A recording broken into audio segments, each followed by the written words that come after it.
Struktur organisasi formal adalah sesuatu yang terorganisir dan ditentukan secara resmi dalam suatu organisasi.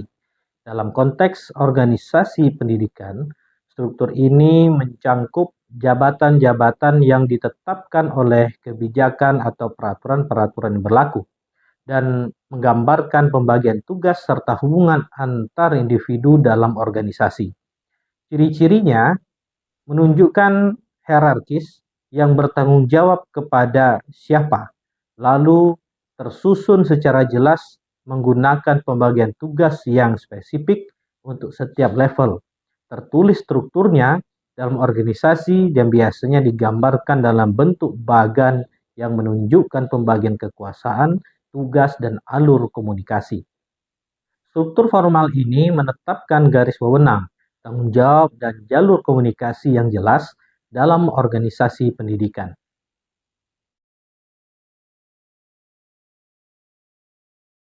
Struktur organisasi informal adalah hubungan yang terbentuk secara tidak resmi di antara anggota-anggota organisasi.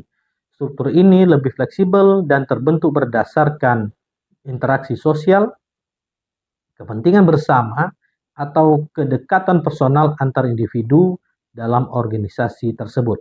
Ciri-cirinya pertama, tidak tertulis. Jadi dia dibentuk oleh interaksi antar individu. Yang kedua, dia fleksibel, tidak berubah-ubah, bisa berubah-ubah sesuai dengan dinamika sosial. Yang ketiga, berbasis hubungan personal, tidak terkait langsung dengan jabatan atau kedudukan resmi.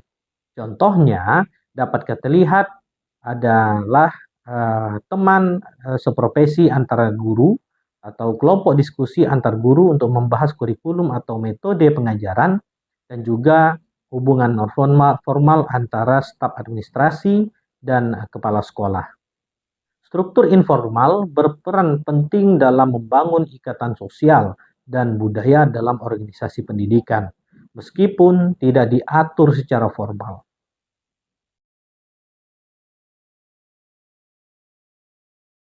Setiap anggota dalam organisasi pendidikan memiliki peran dan tanggung jawabnya masing-masing yang mendukung kelancaran operasional sekolah atau institut pendidikan. Kepala sekolah memiliki peran memimpin dan mengelola keseluruhan kegiatan di dalam sekolah.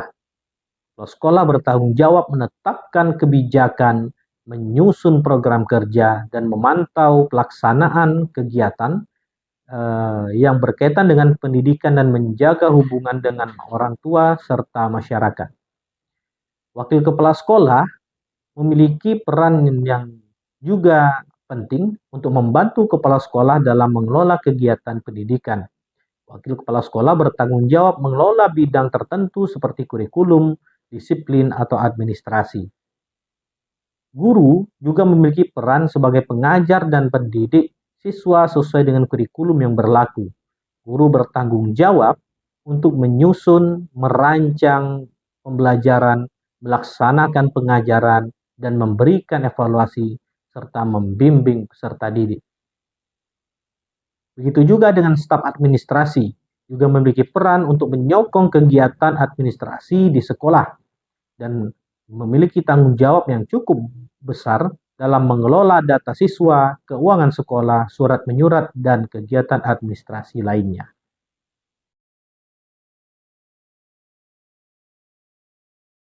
Pembagian peran yang jelas dalam organisasi pendidikan akan memastikan bahwa setiap tugas yang dilaksanakan oleh setiap orang akan baik sesuai dengan tujuan organisasi. Hal ini membantu dalam meningkatkan efisiensi dan efektivitas untuk menghindari duplikasi tugas dan menjaga komunikasi yang efektif antara anggota tim.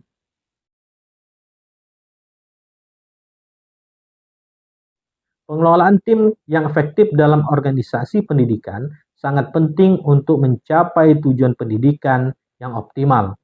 Pengelolaan tim ini mencangkup berbagai aspek seperti pembentukan tim komunikasi dalam tim dan juga penyelesaian masalah. Proses pembentukan tim di dalam organisasi pendidikan harus memperhatikan berbagai hal seperti kompetensi dan keahlian setiap anggota harus memiliki kemampuan yang sesuai dengan tugas yang diberikan.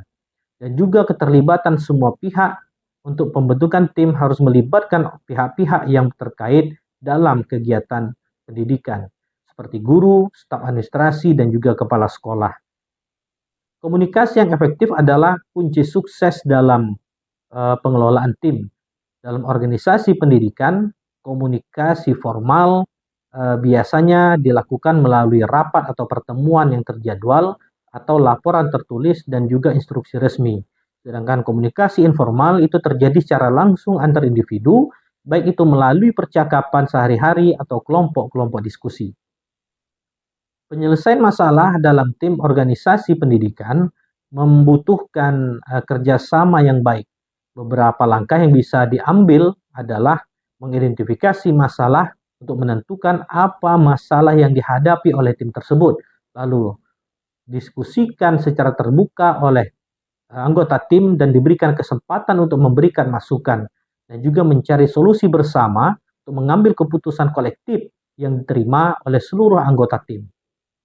Pemimpin dalam tim memiliki peran yang sangat penting untuk menjalankan organisasi, khususnya dalam pendidikan. Kepemimpinan yang baik akan memotivasi anggota tim dan memberikan arahan yang jelas. Ada beberapa gaya kepemimpinan yang bisa diterapkan, seperti kepemimpinan transformasional, yaitu kepemimpinan yang menginspirasi dan memotivasi anggota untuk berinovasi dan meningkatkan kinerja. 2. Kepemimpinan partisipatif. Pemimpin yang melibatkan anggota tim dalam pengambilan keputusan, sehingga anggota merasa dihargai.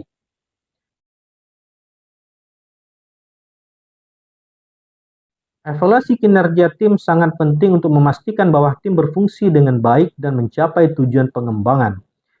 Pengembangan tim bisa dilakukan melalui satu pelatihan pendidikan dengan memberikan pelatihan yang relevan dengan kebutuhan tim, dan juga memberikan refleksi untuk melakukan evaluasi secara berkala untuk meningkatkan evaluasi tim. Struktur organisasi formal dan informal memiliki peran masing-masing dalam menciptakan sistem yang efektif dalam organisasi. Pembagian peran dan tanggung jawab yang jelas membantu kelancaran operasional organisasi, khususnya pendidikan. Sementara itu, pengelolaan tim yang baik, termasuk juga komunikasi yang efektif, akan menyelesaikan masalah, dan kepemimpinan yang kuat akan mendukung tercapainya tujuan pendidikan secara maksimal.